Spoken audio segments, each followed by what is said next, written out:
또 만물을 그의 발 아래 복종하게 하시고 그를 만물 위에 교회의 머리로 삼으셨느니라. 교회는 그의 몸이니 만물 안에서 만물을 충만하게 하시는 이에 맨 그동안에 두 번에 걸쳐서 믿는 우리에게 베푸신 하나님의 지극히 크신 능력에 대한 말씀을 우리가 18절부터 이제 21절까지 말씀을 전했습니다. 그런데 오늘은 그 능력이 우리 안에 믿는 성도와 교회 안에 어떻게 역사하셨는지를 이제 두 절을 통해서 말씀을 전하려고 합니다. 이 두 구절은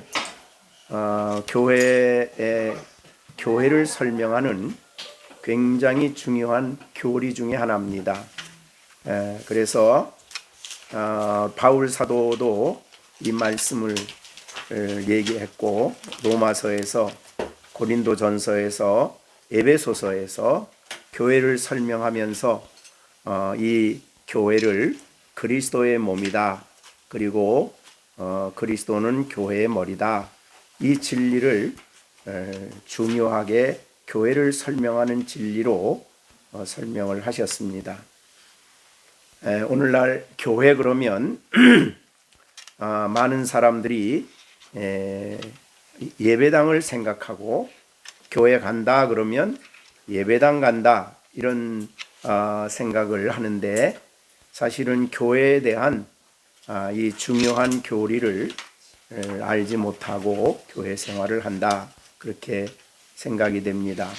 교회 그러면 성도들이 모여서 찬송하고 우리의 감정에 감동을 받고 또 체험담을 듣거나 그런 이야기를 듣고 간단한 메시지를 곁들이는 그런 정도의 곳으로 교회를 이해하는 이것은 굉장히 위험한 일입니다. 오늘날 교회가 이 위대한 영광스러운 교리를 잘 이해하고 신앙생활을 하고 교회 생활을 해야 되겠다 그렇게 여겨집니다.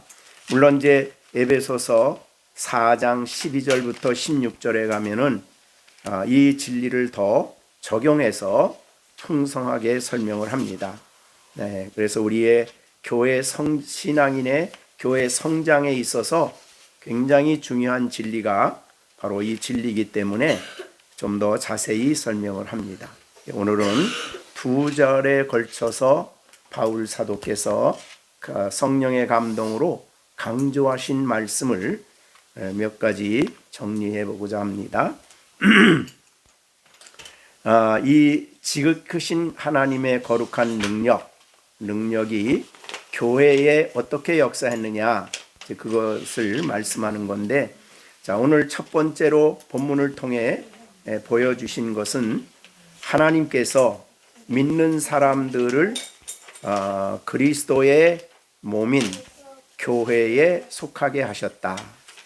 그래서 교회는 머리는 그리스도인데 그리스도에게 연합된 몸, 그 몸 안에 모든 성도들을 그 몸 안에 있게 하셨다. 그것이 첫 번째 주시는 진리가 됩니다. 그리스도인인 우리들은 누구든지 예외 없이 그리스도의 몸이라는 것입니다. 이 교리의 가장 큰 의미는 연합이라는 뜻입니다. 그래서 우리는 그리스도와 연합이 되어 있다 또는 하나가 되어 있다. 그래서 굉장히 친밀하고 또 유기적이고 생명적으로 연결되어 있는 것이 바로 그리스도의 교회고 또 그리스도의 몸인 교회다 그렇게 볼 수가 있습니다. 우리가 그리스도의 몸에 속하게 된 것은 거듭남으로 되는 것입니다. 그래서 우리가 성령이 우리를 거듭나게 하셔서 우리를 그리스도의 몸에 속하게 하신 것입니다. 그리고 성령께서 우리로 하여금 예수 그리스도의 십자가와 그 피 흘리신 예수님의 십자가와 십자가에서 흘리신 모든 공로를 우리로 믿게 하심으로 우리를 그리스도의 교회에 속하게 하셨다, 혹은 연합되게 하셨다, 그렇게 볼 수가 있습니다. 고린도전서 12장 13절에 보면 우리가 유대인이나 헬라인이나 종이나 자유인이나 다 한 성령으로 세례를 받아 한 몸이 되었고, 그래서 이것을 바로 교회라고 하는 것입니다. 그리스도 안에 그리스도에게 연합됨으로 그리스도에 속함으로 우리는 교회가 되는 것입니다. 그런데 그 일을 하신 것이 바로 성령이 역사하심으로, 그래서 이걸 우리는 거듭났다 이렇게 표현하는 것인데, 거듭나게 하심으로 또는 복음을 믿게 하심으로 우리를 그리스도의 몸에 연합시키는, 그리스도의 몸이 되게 하신, 그래서 우리는 이제 그리스도 안에서 있게 되고 그리스도와 하나가 되는 그런 놀라운 능력이, 역사가 일어나게 된 것입니다. 요한복음 6장에 보면은 56절에 내 살을 먹고 내 피를 마시는 자, 이제 믿는다는 의미인데, 내 살을 먹고 내 피를 개인적으로 성령의 능력으로 믿는 자는 내 안에 거하고 나도 그 안에 거한다. 바로 연합됐다는 의미죠. 그래서 우리가 성령의 거듭나게 하심, 예수 그리스도를 믿게 하심을 통해서 우리는 예수 그리스도와 연합되어 하나가 되어 그리스도의 몸이 되었다, 그렇게 말씀하고 있는 것입니다. 눈에 보이는 교회를 지교회라고 그러는데, 지교회, 그러니까 어느 지역을 중심으로 한 교회, 또 우리가 지금 열린샘교회, 그 외에도 많은 교회들이 있습니다. 그래서 눈에 보이는 교회에서 떠날 수도 있습니다. 혹은 제명당할 수도 있지만, 그러나 성령의 역사로 말미암아 그리스도의 몸에 있는 사람, 이 사람은 교회에서 눈에 보이는 교회에서 제명을 당하거나 떠났다고 할지라도 여전히 그리스도의 몸 안에 있고 영원히 그리스도의 몸에 남아 있는, 누구도 그리스도 안에 연합된 사람을 누구도 은혜에서 떨어지게 할 수 없는 것이 연합의 진리다, 그렇게 볼 수 있습니다. 그래서 우리는 오늘 본문에서 보여준 대로 교회는 그의 몸이다 라는 이 의미 속에 우리는 머리 되시는 그리스도와 연결되어 있는 이 몸, 이것이 바로 교회다, 그렇게 보는 것이죠. 교회를 그래서 그런 교회는 보편교회라고 표현을 합니다. 그러니까 지역에 상관없이 그리스도에게 연합된 교회는 보편교회다. 이거를 참교회라고도 합니다. 근데 이 교회는 지상에 있는 교회, 천상에 있는 교회 둘 다 하나의 교회입니다. 천상에 있는 교회는 이 세상의 삶을 마치고 하나님 앞에 간 사람들일 것이고, 이 땅에서 예수 그리스도 안에 그리스도의 몸에 속한 성도는 참교회다, 그렇게 볼 수 있죠. 그래서 이거를 무형교회라고도 표현합니다. 그러니까 눈에 보이는 교회와 구별된 무형교회, 눈에 보이지 않는 교회, 이렇게 표현을 하는데, 그래서 유형교회, 눈에 보이는 유형교회 안에는 참교회와 거짓교회가 같이 있습니다. 그 말은 눈에 보이는 교회에 들어온 사람은 다 구원받은 사람은 아닙니다.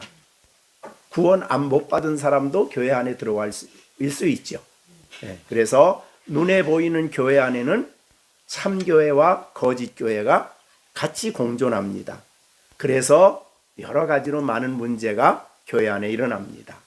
그러나 이 무형교회는 정말 참교회만 있습니다. 참성도만 있습니다. 왜? 믿음으로 그리스도의 몸에 속했기 때문에. 그래서 무형교회는 참교인만 있다. 그리고 천상에 간 교회, 지상에 있는 교회.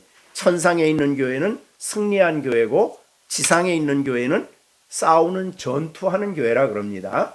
죄와 싸우고 지난주에 말씀드린 대로 사탄의 권세와 싸우고 세상의 세력과의 전쟁이 끊임없이 있는 교회, 그것이 바로 지상에 있는 참교회다, 그렇게 볼 수 있는 것입니다. 그것은 나라와 상관이 없습니다. 네. 지역과 상관이 없고 종족과 상관이 없고 모두가 다 그리스도 안에 연합된 사람은 다 하나의 교회다. 왜? 머리가 하나이시기 때문에 그리스도에게 속한 그 몸에 연합된 참교회, 이거를 의미하는 것입니다. 그러면 참교회는 두 가지를 볼 수 있겠죠. 지난번에 말한 대로 거듭난 사람, 그죠? 성령의 세례받은 사람입니다. 거듭난 사람. 또 하나는 예수 그리스도를 믿는 사람. 그래서 나의 죄를 담당하시고 십자가에 피 흘려 돌아가셔서 내 죄를 구속하신 예수 그리스도를 믿는 사람, 이것이 바로 그리스도에게 연합된 사람이요 참교회요. 이 교회야말로 영원한 교회입니다. 그것을 우리가 구분해서 생각을 해야 되는데, 누구도 참교회를 무너뜨릴 수가 없어요. 예수님께서 내가 이 반석 위에 교회를 세우리니 음부의 권세가 이길 수 없다. 결국은 주님이 승리케 해주시는, 다음 주에 우리가 결론적으로 말하겠지만은 부족하지만 궁극적으로 하나님이 시작한 일이기 때문에 참교회를 하나님이 끝까지 지키시고 끝까지 이끄시고 키워가시고 깨닫게 하시고 이렇게 하면서 양육하여 점점점 예수 그리스도의 모습으로 변화시켜 가시다가 영광에 이르게 하시는, 그런 계획을 하나님이 지금도 실현하고 계신다. 그래서 이 그리스도와 우리와의 연합이 첫 번째 교회입니다. 즉 그의 몸 안에 있다. 그의 몸이 바로 교회다. 이런 말이 이제 23절에 기록된 말씀입니다. 그 말은 이제 눈에 보이는 교회가 필요 없다는 뜻은 아닙니다. 그러나 이제 성경에서 에베소서는 대개 보편 교회를 설명하고 있기 때문에, 큰 교회를 설명하고 있기 때문에 이렇게 표현하는 것입니다. 그래서 교회는 그의 몸이다. 여러분들은 그리스도의 몸이다. 그리스도와 연합되어 있다. 이것이 이제 첫 번째 가르치신 말씀입니다. 그런데 그거를 누가 했느냐? 내가 한 거 아니다, 그 말이죠. 하나님의 능력이 그 일을 했다. 하나님의 능력이 우리를 그리스도에게 연합시켰다. 이렇게 볼 수 있는 것입니다. 그래서 그 능력은 이제 앞에서 말씀한 그 일입니다. 그래서 우리가 눈에 보이는 어떤 훈련이나 어떤 다른 인간적인 제도로 그리스도의 몸에 붙일 수가 없습니다. 캐톨릭과의 이제 전쟁에서 늘 그 말을 종교개혁자들은 강조했죠. 자, 그러면 두 번째로 이제 본문이 보여주는 것은 하나님의 거룩한 능력으로 주 예수 그리스도께서 교회의 주 예수 그리스도를 교회의 머리로 삼으셨다. 여기 22절에 보면 그랬어요. 또 만물을 그 발 아래 복종하게 하시고, 예수께 복종하게 하셨죠. 만물을 다스린다는 말입니다. 그의 가장 예수님을 높이셨어요. 만물 위에 계신 그리스도를 교회의 머리로 삼으셨다. 그러니까 두 번째 교훈은 교회의 머리는 그리스도다, 이런 뜻이에요. 근데 여기에 삼으셨다는 말은 에도켄이라는 이제 헬라어인데, 그 말은 사실은 주셨다, 이게 더 원문에 가까운 해석입니다. 그러니까 만물 발 아래 복종하여 모든 가장 높인 십자가에 죽으신 예수님을 부활하게 하셔서 가장 높이셨어요. 그래서 만물을 그 발 아래 복종하게 하시고, 그 만물 위에 교회의 머리로 하나님이 예수님을 주셨다는 거죠. 그러니까 교회의 머리는 만물 위에 교회의 머리로 주신 분이 예수님이니까, 교회의 머리는 예수 외에 다른 것이 될 수가 없죠. 누구도 교회의 머리가 되면 안 됩니다. 그죠? 교회의 머리는 유일하게 예수님이십니다. 그것이 이제 두 번째 중요한 교리입니다. 이 에도켄이라는 문법은 제1 부정과거라고 그랬는데, 이거는 단번에 완전히 그렇게 하셨다는 거예요. 이제 하다가 취소되거나 중단될 수가 없는, 바꿀 수가 없는, 그래서 머리로 완전하게 주셨다. 그 주신 분이 이제 하나님이시죠.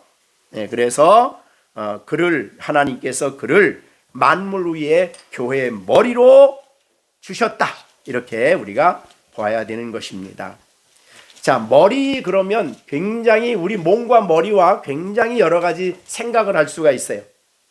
그래서 우리가 몸은 모든 몸의 활동은 머리에서 신경 조직으로 다 연결이 돼 있어 가지고 머리에 명령이 떨어져야 몸을 움직입니다. 그죠? 그러니까 머리에서부터 모든 지시가 내려오고 그 지시에 따라서 온 몸이 움직이고 활동을 하는 거죠. 그럼 교회의 머리라 그 말의 그 특징은 1차적인 생각은 교회의 머리가 그리스도라는 말은 교회는 유일하게 예수님의 통치와 예수님의 다스림과 예수님의 지배를 따라서 살아가는 것이 교회다 그 말이죠. 그래서 그거를 복종이라 그렇게 표현을 했어요.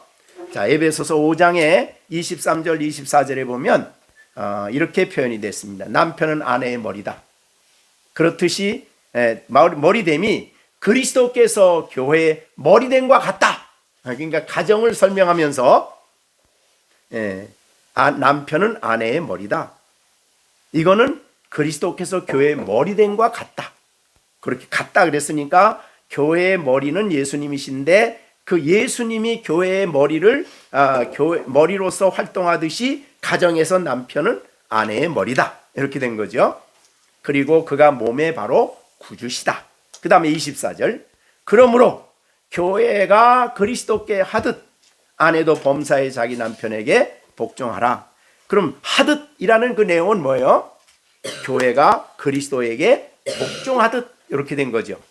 아내도 범사에 자기 남편에게 복종하라. 이 가정의 원리죠. 중요한 원리인데 요사이는 많이 환영을 못 받는 교리죠. 둘이 너무 주인 노릇을 하기 때문에 가정이 아주 힘들어요. 그런데 어떻든 교회가 그리스도에게 하듯, 그 말은 교회가 그리스도께 복종하듯, 이것이 바로 그런 의미입니다. 그러면 우리가 교회에 속한 지체요, 교회에 속한 몸이라 그러면 우리의 머리는 예수 그리스도십니다. 그리스도께 복종하는 거죠. 근데 이제 캐톨릭의 특징이 뭡니까? 캐톨릭의 특징은 교회의 머리는 누구예요? 교황입니다. 그래서 우리는 이걸 이제 종교개혁자는 이걸 강조한 거예요. 교황이 교회의 머리가 될 수가 없다. 예수님만이 교회의 머리시다. 이런 말이죠. 그래서 머리 되시는 그리스도의 철저하게 복종하는 것이 바로 교회다. 교회에서 만약에 예수님의 자리를 빼앗는 자가 있다면 이제 교회는 이제 그 다음서부터 문제가 생기는 거죠. 그래서 대개 이 모든 이단들을 보면 거의가 답니다. 모든 이단을 보면 바로 그가 그 교회의 이단 교파의 머리가 예수님이 아니죠. 그 교리를 이단을 지배하는 그 사람이 바로 머리가 된 거예요. 그래서 문제가 된 거죠. 그것은 교회가 아니다 그 말이죠. 예수 그리스도만이 유일하게 머리시다.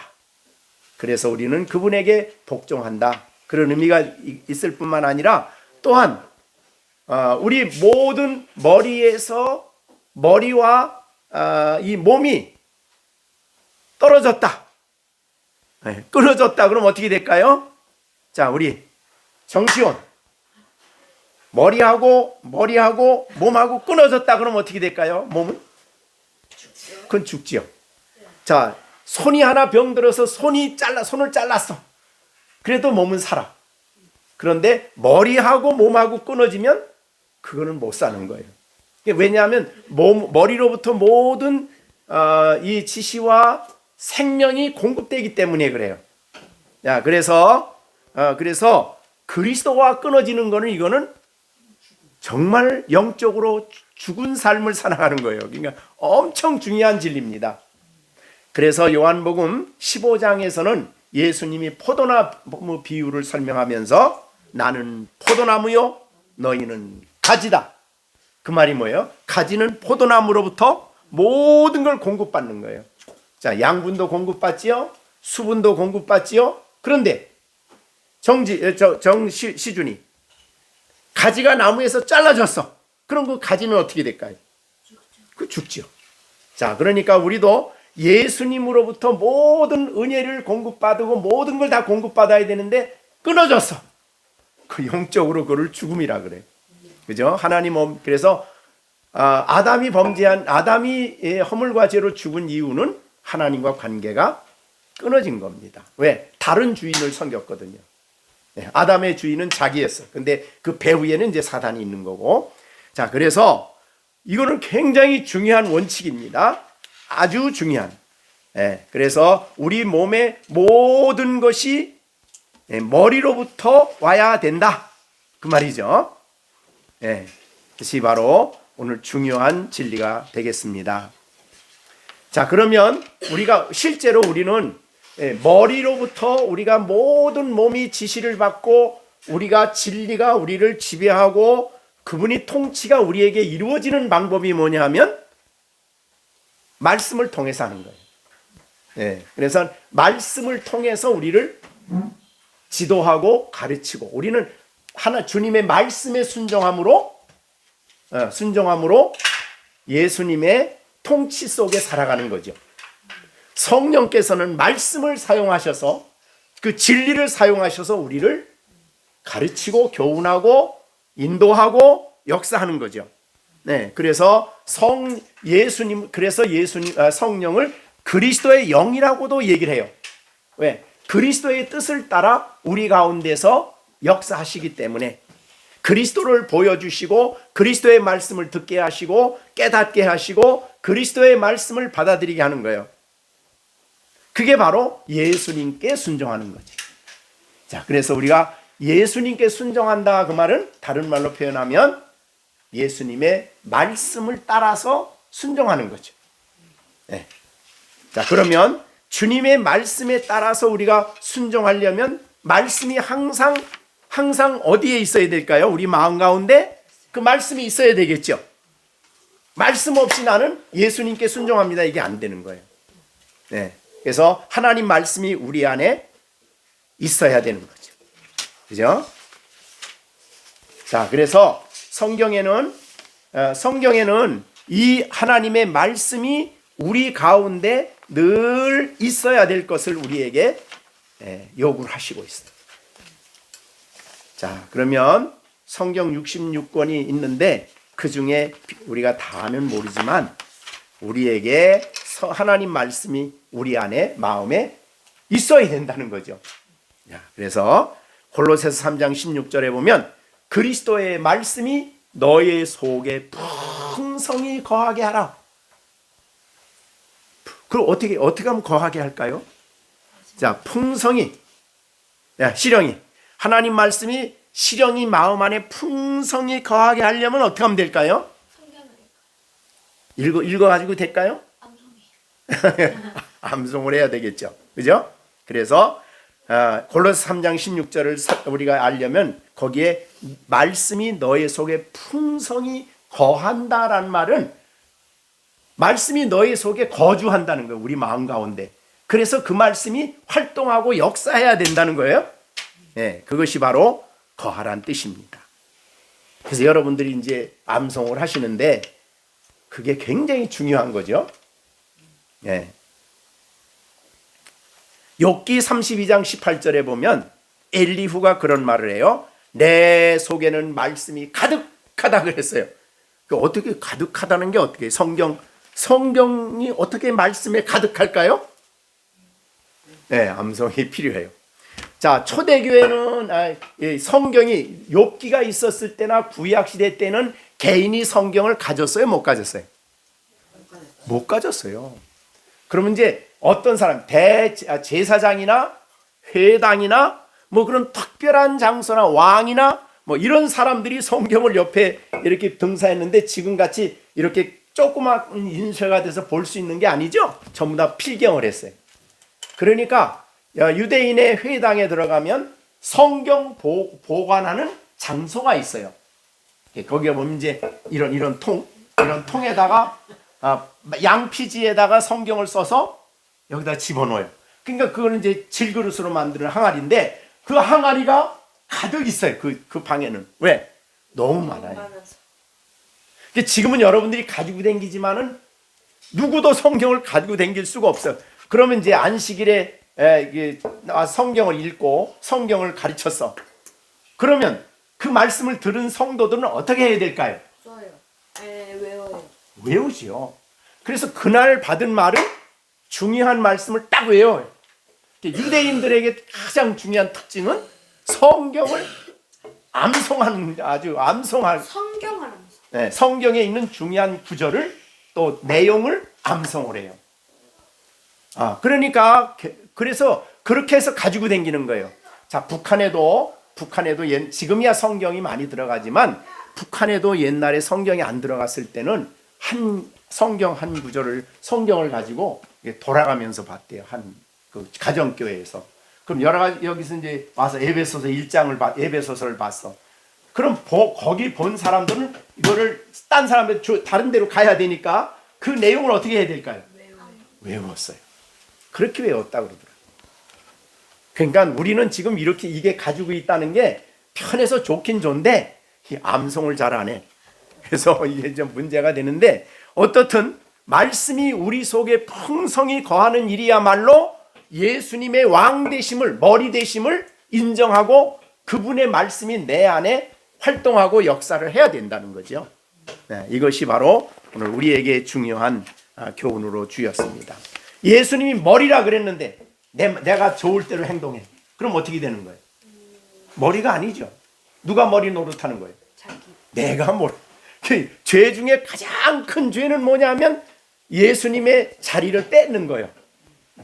여러분 안에 예수님이 주인이 돼야 되는데 주인 된 자리를 머리 된 자리를 뺏고 내가 머리 노릇해. 그러면 그 다음서부터 이제 문제가 생기는 거예요. 오늘 아주 중요한 말씀을 우리에게 주신 것입니다.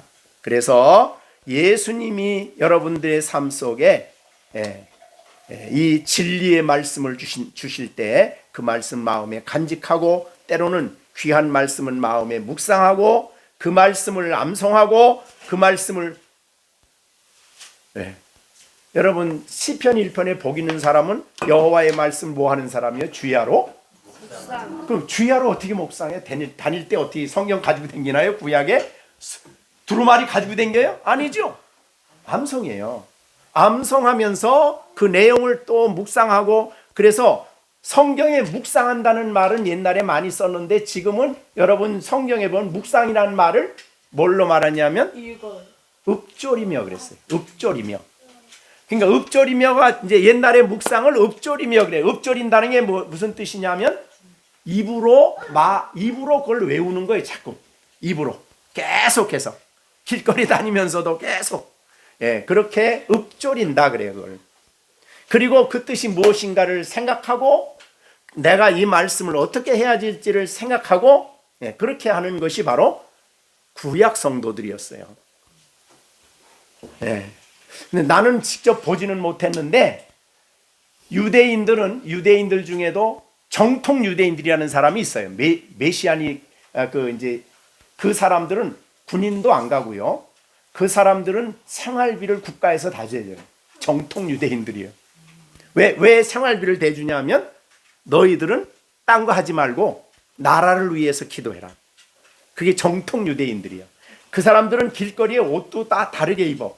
이렇게 입고 까만 옷. 그 더운데도 까만 옷 머리를 입고 까만 옷 입고 돌아다녀요. 그 사람들은.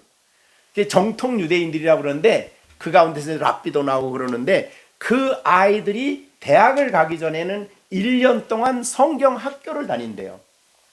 대학 가기 전에는 그 정통 유대인들은. 근데 1년 동안에 학교 가서 하는 일이 뭐냐면 성경만 배우는 거예요. 근데 성경 배우는데 그치지 않고 성경을 암송을 한대요. 자, 우리는 몇 장 몇 절. 자, 요한복음 3장 16절. 그럼 암송하죠. 근데 그 사람들은 그냥 유대인들의 성경은 몇 장 몇 절이 없습니다. 열왕기하, 열왕기상 이런 식으로. 그냥 열왕기상 뭐 시편 그러면 그냥 몇 장 몇 절이 없어. 그냥 쫙 외우는 거야, 그냥. 그래 어떻게 그렇게 외우냐 그랬더니 그 사람들은 대개 그렇게 한 학교에서 한 1년 동안 공부를 성경만 막 공부를 하면은 구약 전체를 암송하는 사람이 한 명 정도 나온대요. 난 직접은 못 봤어. 근데 얘기를 듣는 거 거기 이제 성지순례 가면은 그렇게 성경을 암송을 하는 거예요. 자, 우리 의사 선생님이 있는데 자, 우리의 머리의 뇌의 기능을 우리가 사는 동안에 얼마를 쓸까요? 네, 얼마 못 써요. 그러니까 난 머리가 뇌가 부족해서 암송 못 하겠다. 그러면 그건 말이 안 되는 거예요. 너무나 우리 뇌의 기능이 엄청 큰데 조금밖에 못 쓰는 거야. 조금밖에. 나머지는 어떻게 하는 거예요? 써야 되는데 못 쓰는 거예요. 근데 하나님이 왜 그렇게 크게 만들어 놓고 우리가 이렇게 못 쓸까? 하나님이 못 쓰게 한 게 아니에요. 우리가 성경을 사랑하고 성경을 암송하고 그러니까 할 수 있게 만드셨어요, 우리를. 네? 그러니까 난 기억력이 없어서 그러지 마시고 암송을 하시고 나는 너무나 머리가 작아서 아니에요. 우리 뇌 기능이 엄청 크대요. 나는 직접 못 봤는데 그때 내가 생각하기로는 전체를 박사고 뭐고 전체를 다 쓰는 사람도 20%를 못 쓴다 그렇게 얘기가 들은 것 같아요. 16%인가 그거밖에 못 쓴대요. 그럼 나머지는 왜? 나머지는 폐기시키는 거예요. 왜? 그러니까 내가 다 할 수 있는 거예요. 암송을 충분히 할 수 있는 거예요. 자, 그만큼 하시고 그만큼 우리가 예수님을 머리가 교회 머리다. 그러면 예수님의 말씀을 암송하고 예수님의 말씀을 순종하는 것이 예수님을 머리로 인정하는 거예요. 그렇게 여러분들이 아시고 예수님의 머리 되심이 얼마나 우리에게 중요한지 그래서 성령을 보내가지고 그 말씀을 우리에게 깨닫게 하고 우리 마음속에 있는 것을 때로 막 생각나게 하시고 요셉이 형들에게 팔려서 애굽에 갔어요. 애굽에 갔는데 애굽에서 요셉이 하나님을 믿었을까요? 안 믿었을까요? 믿었어요. 그런데 어떤 사람이 꿈을 꿨거든요. 꿈을 꿨는데 그 꿈을 꿨는데 형들이 집단을 이렇게 11개가 있는데 그게 다 자기한테 절을 하는 꿈이었어요. 두 번째는 별, 해, 달, 별이 쫙 있는데 자기한테 다 절을 해. 해, 달, 별이. 그런 꿈을 꿨어요. 그런데 나중에 형들에게 팔려서 애굽에 가지요. 자, 애굽에 갔습니다. 애굽에 팔려서 가가지고 형들이 나중에 이제 가뭄이 들어가지고 쌀을 사러 왔죠. 쌀을 사러 왔는데 형들이 자기 앞에 와서 인사를 하고 무릎을 꿇고 쌀 좀 주세요 그러는 거예요. 근데 창세기에 보면 그때 요셉이 꿈을 생각했다 그랬어요. 그러면 그 마음속에 말씀이 있었다는 게 없었다는 거예요.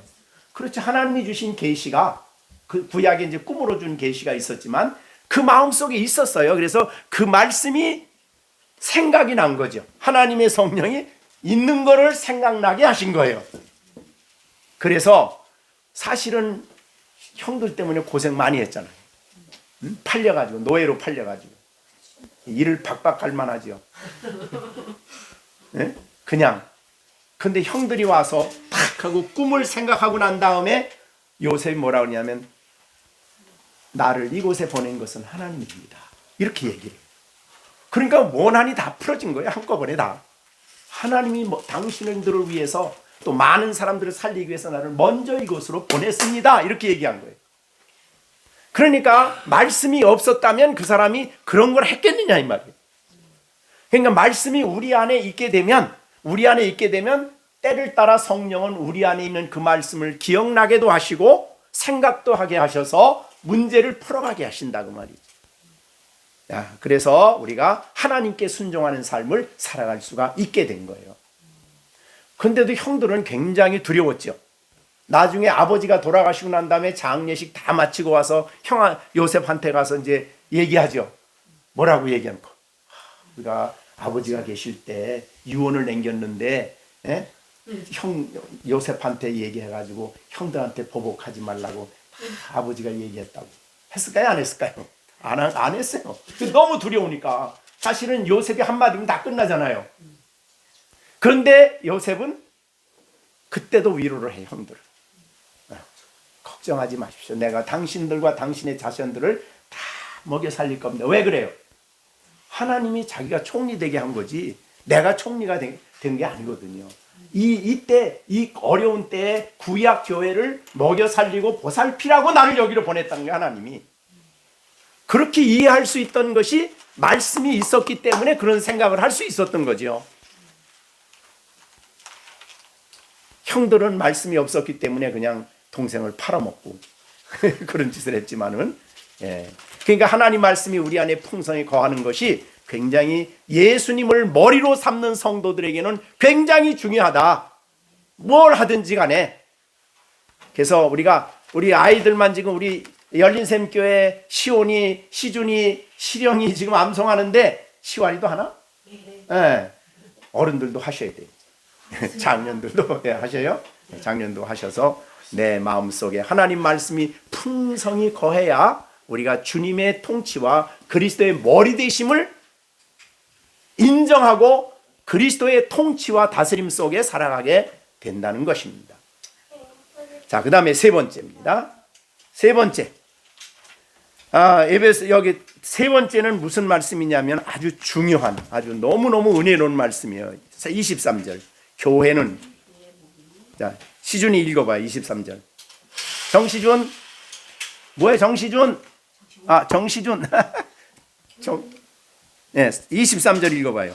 교회는 그의 몸이니 만물을 충만케 하시는 이에 교회는 충만하죠.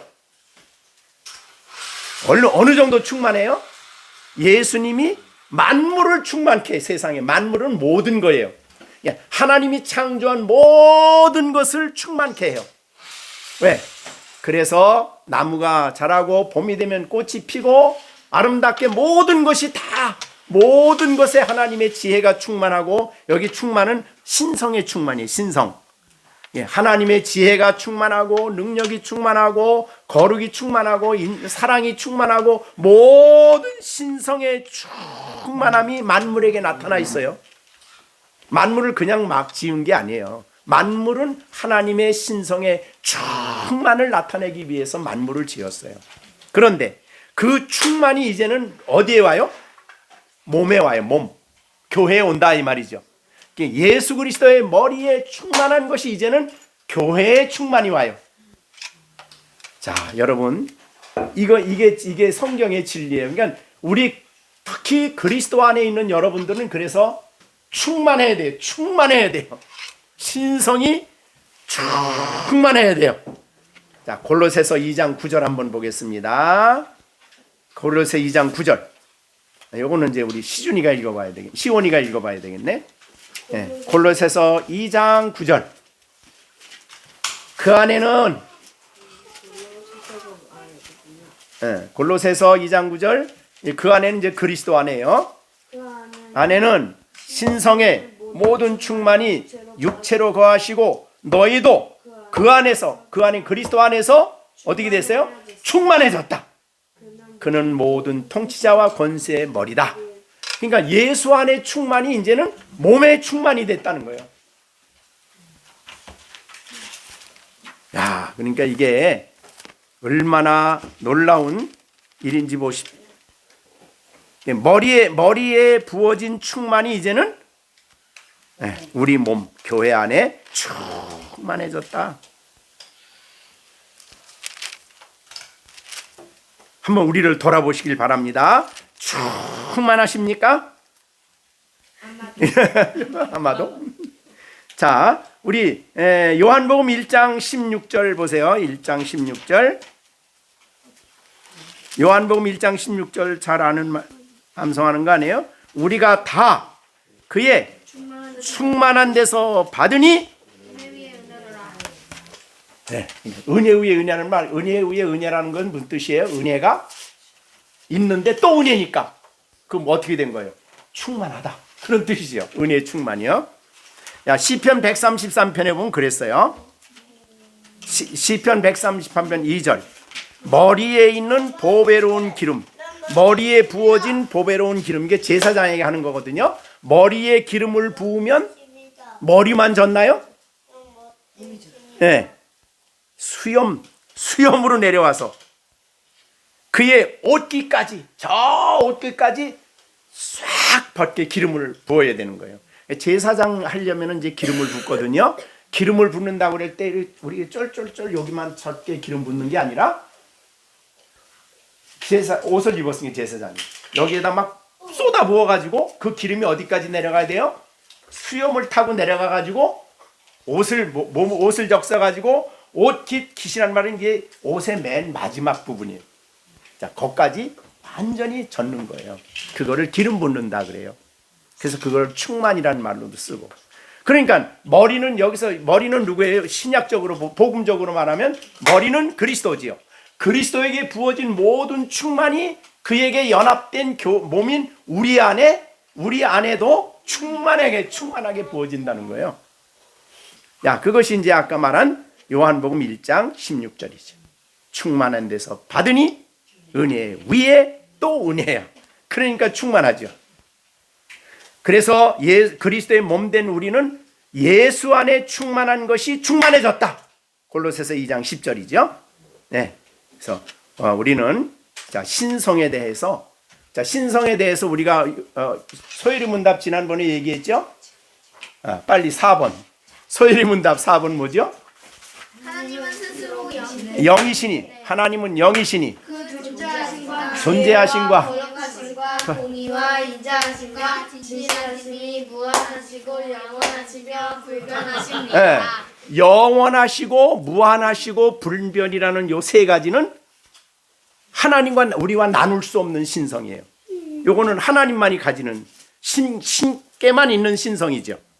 그런데 아까 말한 대로 뭐죠? 아까 말한 대로 처음에 존재하심과 지혜와 거룩과 공의와 인자, 진실, 이거는 함께 나누어 갖는 신성이에요. 그러니까 예수님의 하나님의 지혜를 우리가 나누어 가죠. 우리에게 그 지혜가 하나님 주신다는 거죠. 예수님의 사랑을 우리가 나누어 가져요. 그래서 이것을 공유적 속성이라. 공유적. 아까 말한 완전하고 무한하고 변치 않는 이 무한한 것은 비공유적 속성. 하나님만이 가지는 속성이에요. 근데 나머지 거는 공유적 속성이에요. 그러니까 하나님과 우리가 나누어 갖는 거예요. 자, 그래서 우리가 하나님의 사랑, 우리는 누구 사랑을 가지고 사랑해야 돼요? 하나님 사랑이죠. 그렇죠. 그래서 그 속성을 우리가 함께 나누어 갖는 거예요. 자, 그래서 이거를 우리가 신성의 참여자라 그렇게 표현하는 거예요. 네? 우리가 베드로후서 1장에 그랬죠? 네, 1장 4절에 보면 우리는 신성한 성품에 참여하는 자다. 1장 4절이죠. 이로써 보배롭고 큰 약속을 우리에게 주사 이 약속으로 말미암아, 이 약속은 성령인데 약속으로 말미암아 너희가 정욕 때문에 세상에 썩어질 것을 피하여 신의 성품에 참여하는 자가 됐다.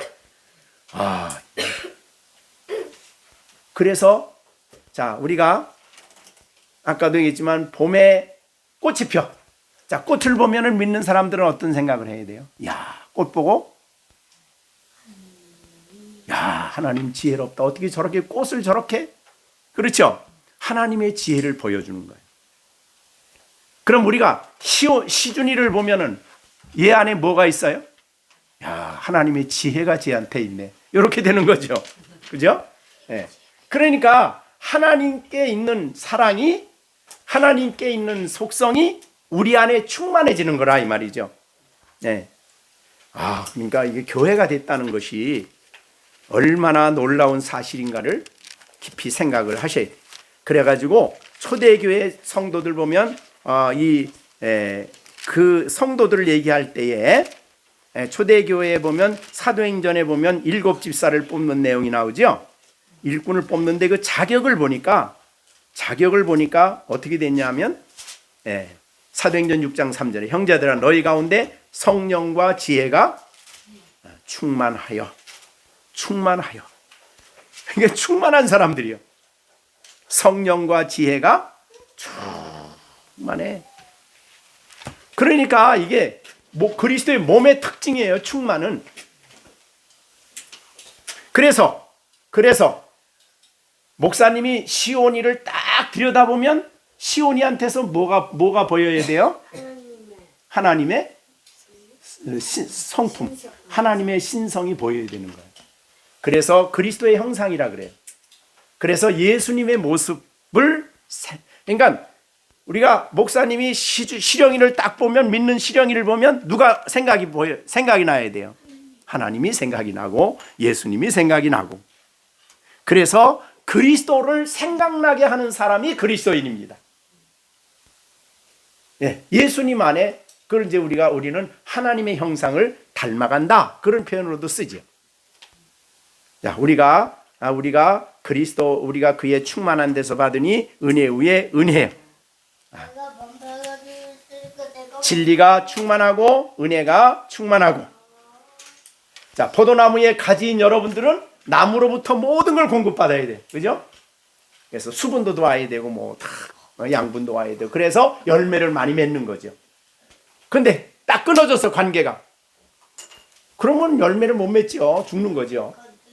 그것이 이제 요한복음 15장의 중요한 말씀이에요. 자, 그러면 여러분 안에 이 놀라운 충만이 어느 정도 충만이냐면 23절 다시 한번 보면 너무 놀라운 거예요. 교회는 그의 몸이니 만물 안에서 만물을 충만케 하시는 이게 누구예요? 충만케 하시는 그분, 예수님이. 그분의 충만케 하시는 그분이 안에 있는 그 충만이 몸의 충만이 된다 이 말이죠. 예수님을 닮아가는 사람이죠. 그죠? 예수님의 성품을 닮아가는 사람들입니다. 그래서 그리스도 안에 충만해졌다라고 말씀을 하는 것이고, 우리가 어느 정도 그리스도의 형상을 닮아서 점점 변화되어서 영광에서 영광에 이르는 거예요. 근데 이 일을 하는 일이 성령이 하시는 일이다, 그렇게 된 거죠.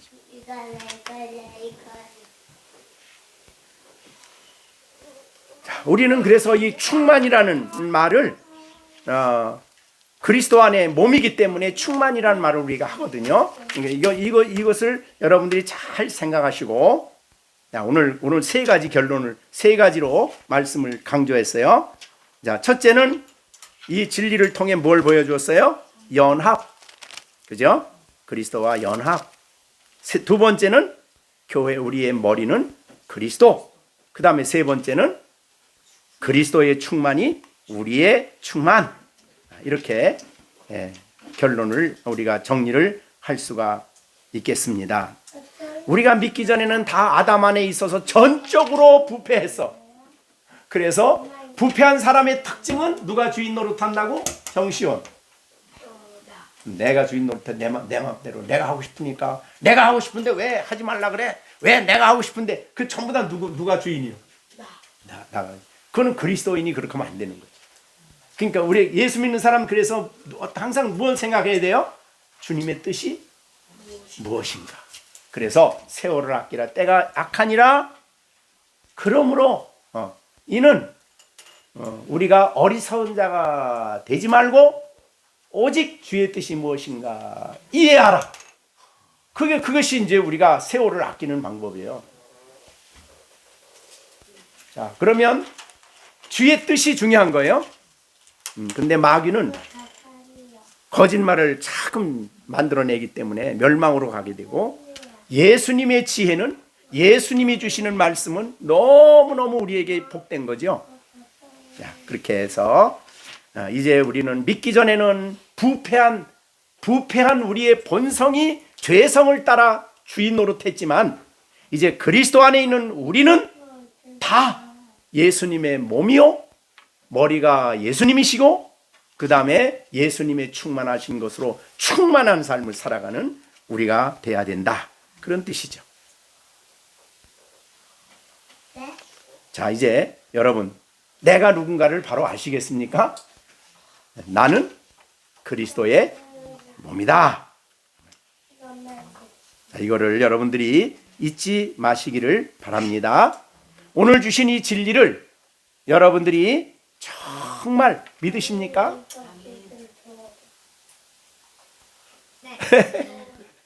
정시온, 여러분, 정시온이는 예수님의 몸임을 믿으십니까? 네. 자, 이 진리에 대한 이 진리를 내가 누리면서 살아가겠습니까? 질문하면 네. 그런데 이렇게 우리를 이렇게 살아가도록 우리 안에 충만하게 하시고, 예수님의 다스림께 순종하게 하시고, 그리스도를 통해 모든 은총을 공급받게 하시는 것이 하나님의 지극히 크신 능력이 하신다. 내가 해라 그게 아니라 능력이 하십니다. 자, 그러면 하나님이 모든 능력 하시니까, 이 능력이 하시니까 나는 가만히 있으면 됩니까? 지난번에 강조했죠? 아니에요.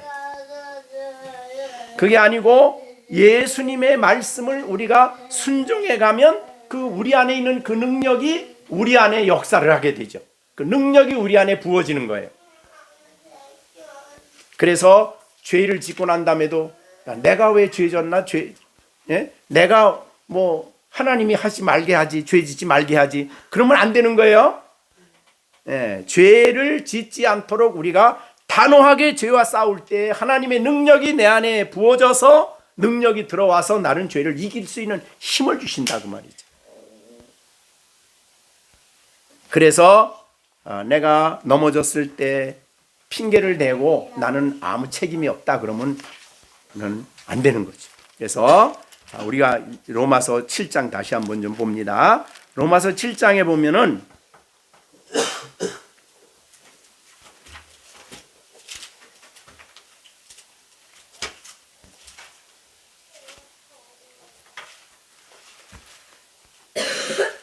네, 저 안에 자, 17절 봅니다. 이제 그것을 행하는 자가 내가 아니요 내 속에 거하는 죄다. 내 속 곧 내 육신에 선한 것이 거하지 않은 줄 아니 원함은 내게 있으나 성하는 행하는 것은 없노라. 내가 원하는 바 선을 행하지 아니하고 도리 원치 않은 바 악을 행하는도다. 만일 내가 원치 않은 그것을 하면 이는 내가 아니요 내 속에 거하는 죄니라. 내가 한 법을 깨달았는데 곧 선을 행하기를 원한 나에게 악이 함께 있다. 내 속사람을 하나님의 법을 즐거워하되 내 지체 속에 다른 한 법이 내 마음의 법과 싸워 내 지체 속에 있는 죄의 법 아래로 나를 사로잡아 오는도다. 오호라 나는 곤고한 사람이로다. 이 사망의 몸에서 누가 나를 건져내랴. 그러니까 내 안에 죄가 활동함을 알면서도 궁극적으로는 책임이 나에게 있다는 거예요. 내가 죄와 싸워 이겨야 되는데 성령으로 말미암아 죄와 싸워 이기지를 못했다는 거예요. 그래서 로마서 8장 13절에 너희가 육신대로 살면 반드시 죽는다. 죄를 짓게 된다는 거죠. 육신으로서 몸의 행실을 죽이는 일은 우리의 몫이에요. 이걸 죽일 때에 죄와 싸울 때에 하나님의 능력이, 내 안에 오신 주님의 능력이 나를 이기게 하신다는 거죠. 이제 말씀을 마쳤습니다. 여러분 안에 있는 능력은 우리가 능력을 잘못 생각해서 하나님이 하시니까 나는 가만히 있어도 된다, 그렇게 생각하면 안 된다고 지난 시간에도 우리가 골로새 이 말씀을 했죠. 그래서 골로새서에서 예를 들자면 1장 28절 얘기했죠. 복음을 전파하고 권하고 가르치고 완전한 자로 세우는 일을 위해서 나도 내 속에서 능력으로 역사하는 이의 역사를 따라 힘을 다하여 수고를 해야 된다. 내가 수고할 걸 안 하면은 안 하고 하나님이 다 해주신다 그래도 안 되고, 내가 해야 그 능력이 내 안에 들어와서 내 안에서 역사한다. 그래서 능력이 내 안에 있다는 것을, 그리스도로부터 공급된다는 것을 확실히 우리가 믿고 신앙생활을 해야 되겠다, 그런 말입니다. 자, 오늘 중요한 교훈을 가르쳤는데 여러분 마음에 잘 들어와 있는지 모르겠네요. 자, 우리 한번 물어봅니다. 우리 김시령, 너는 그리스도의 뭐예요? 몸이에요. 예수님이 시령이의 머리예요? 뭐예요? 머리. 자, 우리는 예수님 안에서 충만함을 받고 살아가는 그런 삶이 있어야 되겠습니다. 기도하겠습니다. 그리스도의 충만으로 충만함을 받고 그리스도인답게 그리스도의 향기를 드러내며 살아갈 것을 다짐하는 우리 가운데 이제로부터 영원토록 함께 계실지어다.